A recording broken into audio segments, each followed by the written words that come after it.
Hi all and welcome back to एड्यूअर्स। तो class 7th का हमने इंट्रोडक्शन पढ़ा, हमने एक्सरसाइज 1.1 पढ़ा, अब है एक्सरसाइज 1.2। ठीक है, इंटीजर्स का एक्सरसाइज 1.2 पढ़ेंगे। तो फर्स्ट क्वेश्चन है फाइंड।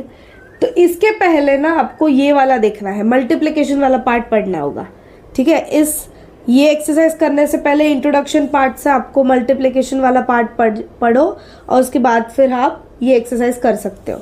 ठीक है, अब फर्स्ट क्वेश्चन है find each of the following product, मतलब मल्टीप्लाई करना है।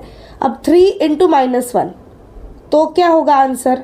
3 1 जा 3 होता है, साइन कौन सी लगेगी? माइनस की, क्योंकि 3 इंटू -1 इज -3। अब सेकेंड क्वेश्चन बहुत ईजी था ये तो।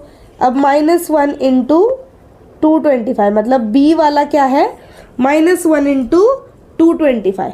अब 225 1 जा होगा 225, बट आपका क्या होगा? माइनस प्लस माइनस होता है तो आपका साइन तो माइनस ही लगने वाला है।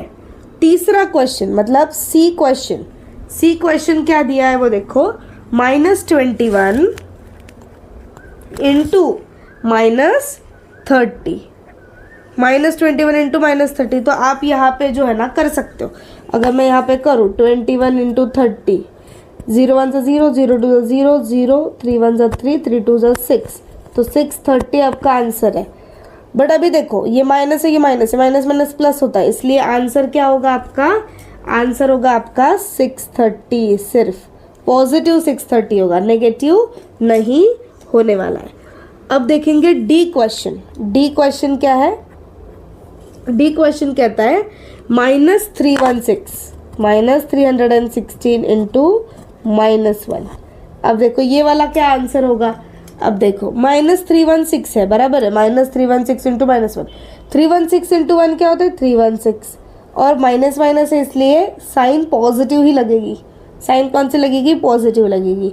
पॉजिटिव या फिर 316, सिर्फ 316 लिख सकते हो या फिर पॉजिटिव भी लिख सकते हो। अब है ई क्वेश्चन क्या है? देखो ई वाला क्या दिया है वो देखो, -15, ठीक है, इंटू 0 इंटू -18। अब देखो -15 इंटू 0 0 होगा, और 0 इंटू -18 0 ही होगा, तो आंसर आपका 0 ही होने वाला है। आंसर क्या होगा? 0। अब देखेंगे एफ, समझ में आ रहा है ना? अब देखेंगे एफ क्या है। अब एफ क्वेश्चन क्या है? -12 इंटू -11, -12 इंटू -11 इंटू 10। अब देखो इसको कैसे करना है। अब 12 इंटू 11 मुझे बताओ, 12 इंटू 11 क्या होता है? 12 इंटू 11 मतलब 12 मल्टीप्लाई बाई 11, 2 1 2, 1 1 1, 0 2 1 2, 1 1 1, 132 होगा आंसर, है ना? 132, तो 132 होगा मल्टीप्लाई बाय 10 करना है, जो कि होगा 1320। तो ये आपका आंसर है, 1320 आपका आंसर होगा। ठीक है, क्योंकि 12 इंटू 11 132 है और पॉजिटिव होगा, मल्टीप्लाई बाय 10 1320। अब हम देखेंगे जी क्वेश्चन, एफ हो गया, अब पढ़ेंगे जी क्या है? 9 into -3, 9 into -3, 9 into -3 into -6, okay, -6। अब इसको अगर आपने देखा होगा तो 3 9 देखो, 3 9 होता है 27, तो -27 करूँगी मैं, और इंटू मैंने करा -6, तो 27 6 क्या होता है? 162। अगर आप करोगे तो मल्टीप्लाई करके देखना, 27 6 होता है 162। अब देखो एच क्वेश्चन क्या है? एच क्या दिया है आपके बुक में? एच, तो ये आपकी, अगर आपके पास बुक नहीं है तो मतलब ये देखो, ये आपका 1.2 की एक्सरसाइज है ये सारी। ठीक है, अब एफ क्वेश्चन क्या बोला है?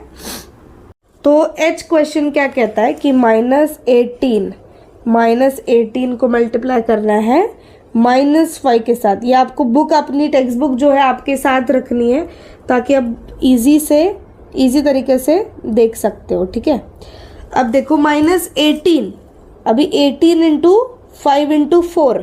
जब आप इसको मल्टीप्लाई करोगे तो आपका आंसर आएगा 360। अब कैसे करा, क्या करा, वो आपको देखना पड़ेगा। 18 5 जा क्या होता है, मल्टीप्लाई बाय, अभी 18 देखो, 18 5 जागा 5 जा 40, 5 1 जा 5, 90 होता है, 90 4 जा 4 9 जा 36। तो आपका आंसर आएगा 360। माइनस में 360 आएगा क्योंकि ये तो दोनों प्लस हो जाएगा, बट माइनस में करोगे तो माइनस 360। ठीक है, एच तक हमने करा। अब एच के आगे जो है हम देखेंगे आई वाला। तो आई क्वेश्चन क्या कहता है, -1 इंटू -2। मतलब देखो 2 इंटू 1 मतलब 2 1 जा 2 होता है, और ये क्योंकि दोनों ही नेगेटिव थे, मतलब -1 इंटू -2 है, इसलिए ये पॉजिटिव बन जाएगा, बराबर है। अब देखो 3 4 जा 12 होता है, 3 4 जा 4 3 जा 12, ये -12 करूँगी मैं, तो 12 2 जा 24 होगा, और माइनस है तो इसलिए -24 होगा। अब हम देखेंगे जे वाला। ठीक है, जे क्वेश्चन क्या कहता है, -3 into -6, -3 into -6 into -2 into -2 into -1। अब इसको देखो, -3 इंटू 6, 6 3 का क्या होता है 18, और दोनों ही नेगेटिव इसलिए मतलब 18 आएगा। और -2 इंटू -1, 2 1 जा 2, तो मल्टीप्लाई में मैं क्या करूँगी, 2 1 जा 2, दोनों ही नेगेटिव है इसलिए मैंने क्या करा, इन दोनों को पॉजिटिव आ गया, मतलब 18 2 का क्या होता है आंसर 36। तो ये फर्स्ट क्वेश्चन जो है कंप्लीट कर लिया।